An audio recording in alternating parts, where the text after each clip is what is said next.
Hello everyone, welcome to our amazing channel episode 1.0. Okay, so today we are going to start 10th standard science 2, lesson number 1, heredity and evolution.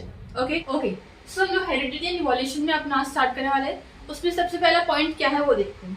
Heredity क्या है? Transfer of biological character. एक generation से मतलब parents से दूसरे generation में जो भी कैरेक्टर्स में ट्रांसफर होते हैं, जैसे कि अपना हाइट हो गया, हमारे पेरेंट्स से हमारी हाइट मिलती जुलती होगी, ठीक है, मम्मी या पापा से. फिर अपना बॉडी का कलर, आई का कलर, अपने आई का, फेस का कट, फिर अपना नेचर कैसा अपना, हम लोग उससे जल्दी हो जाते हैं, थोड़ा शांत स्वभाव के हैं कि नहीं है, राइट. तो ये सब क्या हमारे बायोलॉजिकल कैरेक्टर्स हैं. तो वो सब जब ट्रांसफर होते हैं ना, उसको हम लोग क्या बोलेंगे? हेरिडिटी. और वो कैरेक्टर्स को हम लोग क्या बोलेंगे? Heredity characters. ठीक है. नेक्स्ट ओके, समझो अगर हमारे पेरेंट्स से जितने भी कैरेक्टर्स हैं वो सब हम लोग में आ रहे हैं, तो क्या हम लोग अपने पेरेंट्स की एकदम सेम दिखते हैं, एकदम कॉपी हम लोग है? नहीं. तो ऐसा क्यों हो रहा है? क्योंकि यहाँ पे क्या हो रहा है? वेरिएशंस हो रहे हैं. जितने भी वेरिएशंस मतलब क्या? Change in characters of offspring from parents. So बच्चे में आज समझो अपना जीन है, तो समझो अपना जीन है, राइट. अब वो जीन में क्या हो रहा है कि कोडिंग्स होते हैं. वो कोडिंग्स में कुछ अगर म्यूटेशन आ गई, कुछ चेंजेस आ गए, तो वो जो अपना समझो अपने पेरेंट्स कैसे टॉल हाइटेड है, और ये जीन क्या है? अपना टॉल हाइटेड का जीन है. अब वहां पे कुछ चेंजेस आ गए, तो टॉल हाइटेड का जीन्स क्या होगा? चेंज रहेगा. या तो आप मीडियम में आ जाओगे, तो टॉल शॉर्ट में आ जाओगे. तो वो क्या हो गया? अपना म्यूटेशन हो गया, वेरिएशन हो गए, चेंजेस हो गए. ठीक है. ओके, सो इसी वजह से हम लोग अपने पेरेंट्स से एग्जैक्ट सेम नहीं दिखते. कुछ चेंजेस होते हैं जिसकी वजह से हम लोग अपने पेरेंट्स थोड़े बहुत अलग दिखते हैं, राइट. तो वही रीजन क्या? अपना वेरिएशन. अब ओके, सो जितने भी कैरेक्टर्स है उसके इन्फॉर्मेशन कहाँ स्टोर होंगे? अपने डीएनए में, राइट. डीएनए क्या? अपना डीऑक्सीराइबोन्यूक्लिक एसिड.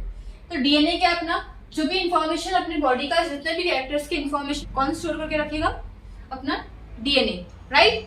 ओके, नेक्स्ट क्या? अपना डीएनए के बारे में थोड़ा सा देख लेते हैं.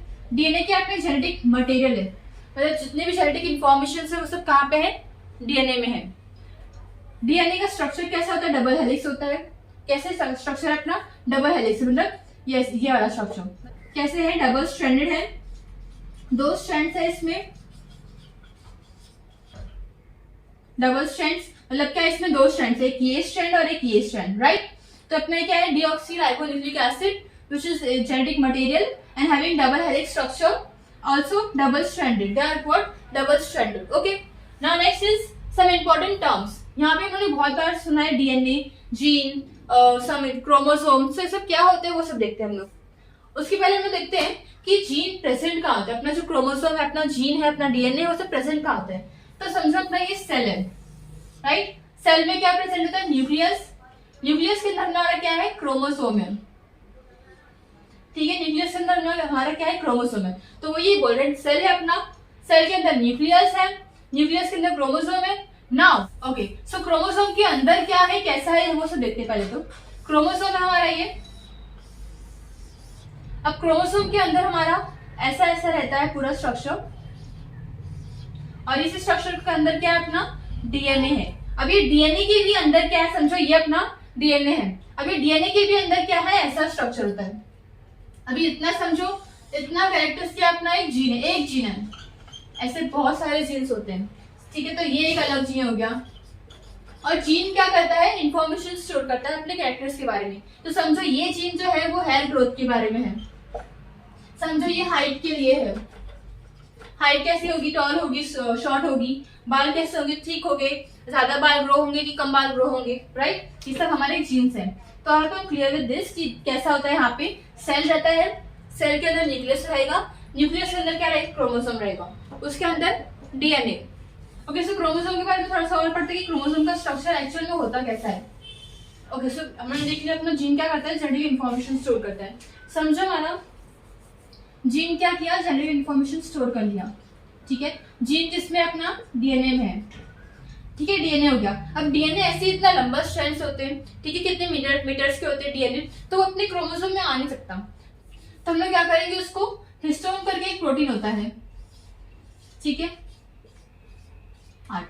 अभी आगे 4 रहते हैं और पीछे 4 रहते हैं. तो हिस्टोन प्रोटीन में कितने हिस्टोन्स रहेंगे? 8 हिस्टोन्स रहेंगे. क्या करेगा अपना? ये करेगा कि जितने भी अपने डीएनए मॉलिक्यूल्स है, सॉरी डीएनए का स्ट्रैंड है, अब उसको अपने आजू बाजू कवर करेगा. तो यहाँ क्या होगा? कवरिंग होगी डीएनए से, ठीक है. अभी हिस्टोन प्लस डीएनए को हम लोग क्या बोलेंगे? Histone plus DNA. Histone plus DNA को हम लोग क्या बोलेंगे, nucleosome, right. Histone plus DNA को हम लोग क्या बोल रहे हैं, न्यूक्लियोसोम बोल रहे हैं। अभी यहाँ पे क्या हो रहा है, न्यूक्लियोसोम बन गया। अभी न्यूक्लियोसोम फिर भी इतना बड़ा बड़ा है, ठीक है। सो इसके बाद क्या हो रहा है कि बहुत सारे न्यूक्लियोसोम्स बन रहे हैं यहाँ पे। कैसे बन रहे हैं यहाँ पे, थोड़ा एक न्यूक्लियोसोम, फिर nucleosome, then again nucleosome and then again nucleosome.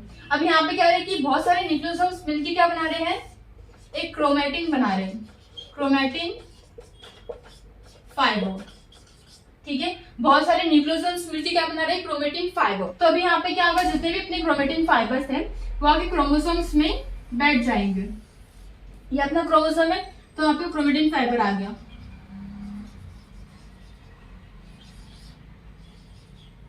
Right. अभी ये हमारा क्रोमोसोम बन गया। आखिर में किसका बन रहा है, क्रोमैटिन फाइबर। क्रोमैटिन फाइबर किसका बन रहा है, न्यूक्लियोसोम्स। न्यूक्लियोसोम्स किसके बन रहे हैं, हिस्टोन प्लस डीएनए। डीएनए ये सब कहां से आ रहा है, जीन्स है ये सबसे, right. So I am clear with this, okay. So इसको हम लोग खोल के अगर देखें कभी तो यहाँ पे ये क्या अपना डीएनए प्रेजेंट रहेगा, ठीक है। Okay, so I am clear with this कि डीएनए कैसे अपने क्रोमोसोम में आके स्टोर हो जाता है। ओके, सो इसके बाद देखते हैं कि डीएनए का स्ट्रक्चर कैसा है।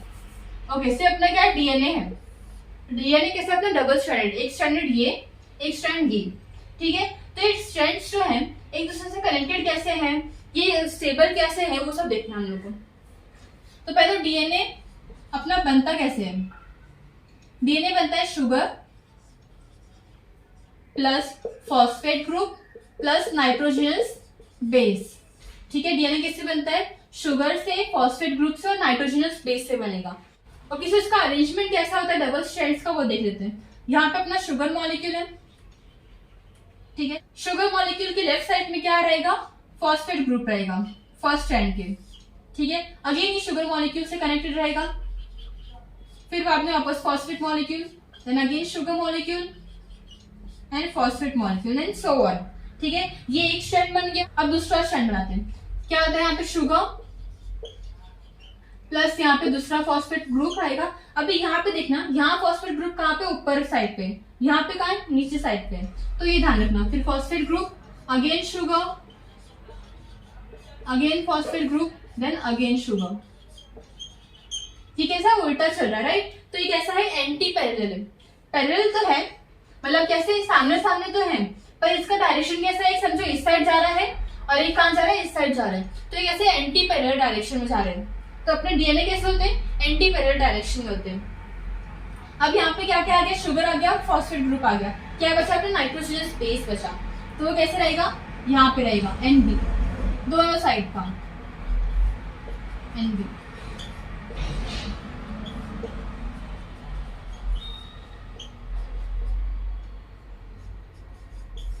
ठीक है। तो ये इस तरह से अपना क्या है, डीएनए का स्ट्रैंड्स बनते हैं, एक स्ट्रैंड ये और एक स्ट्रैंड ये, और यहाँ से वो लोग नाइट्रोजनस बेस से क्या होते हैं, कनेक्टेड होते हैं हाइड्रोजन बॉन्डिंग के थ्रू, ठीक है।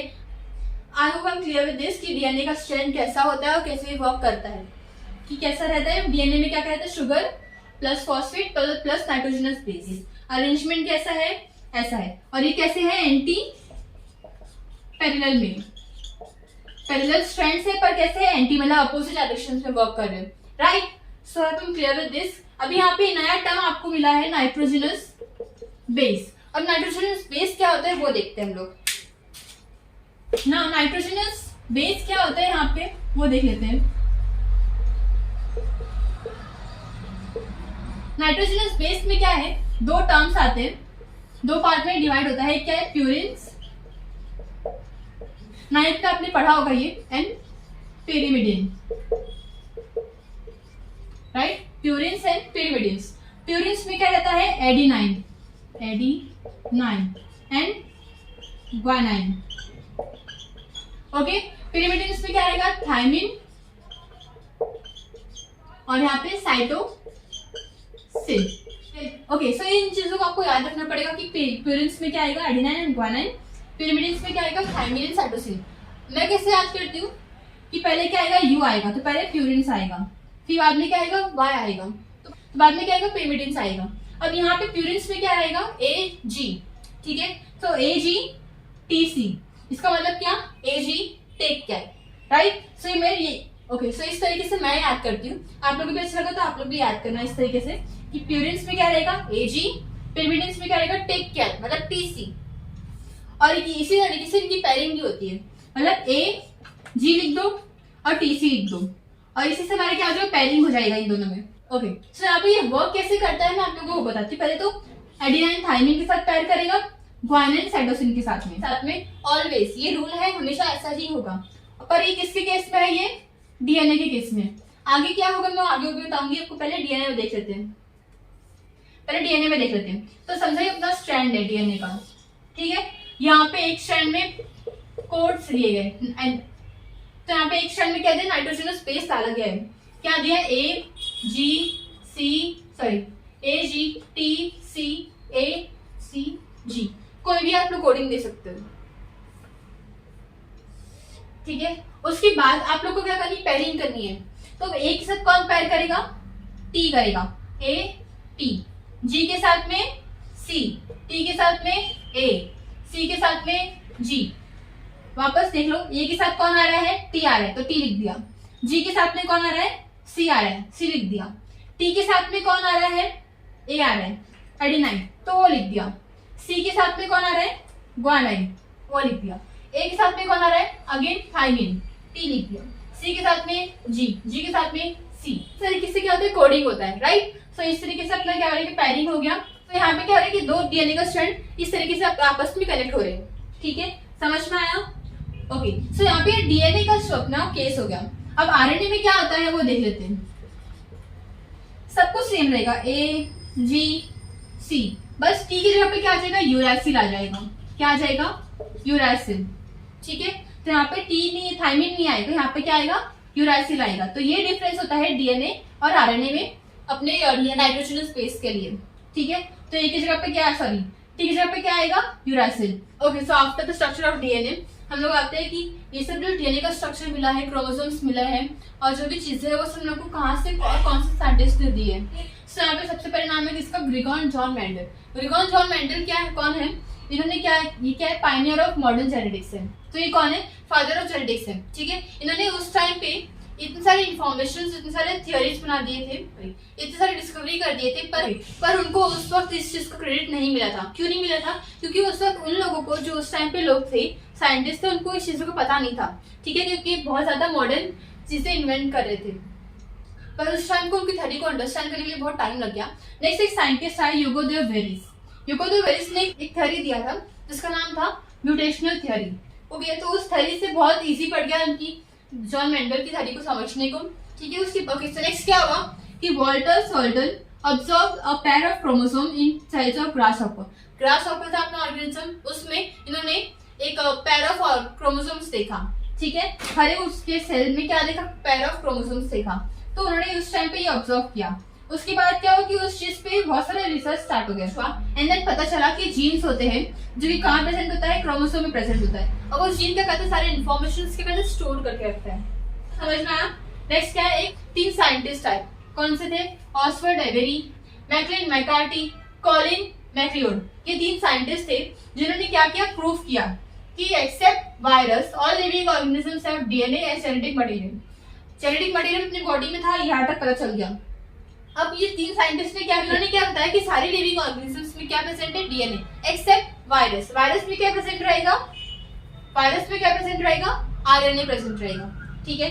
नेक्स्ट क्या है, फ्रेंच साइंटिस्ट जो कि क्या थे, Francois, Jacob and Jacques Monod. Okay, so उन्होंने क्या किया, एक मॉडल दिया जिसमें लोग क्या बता रहे हैं, एक प्रोसेस बता रहे हैं कि अपना प्रोटीन का सिंथेसिस कैसे हो रहा है, ठीक है। कौन से सेल में देखा उन्होंने, बैक्टीरियल सेल में देखा। ओके, तो इस तरीके से हमारा प्रोटीन का सिंथेसिस कैसा होगा वो आगे पढ़ेंगे हम लोग। नेक्स्ट क्या होगा, ट्रांसक्रिप्शन, ट्रांसलेशन एंड ट्रांसलोकेशन। सो आज के लिए हम लोग इतना करते हैं, तो करेंगे। So if you like the session please like and subscribe my YouTube channel. Thank you.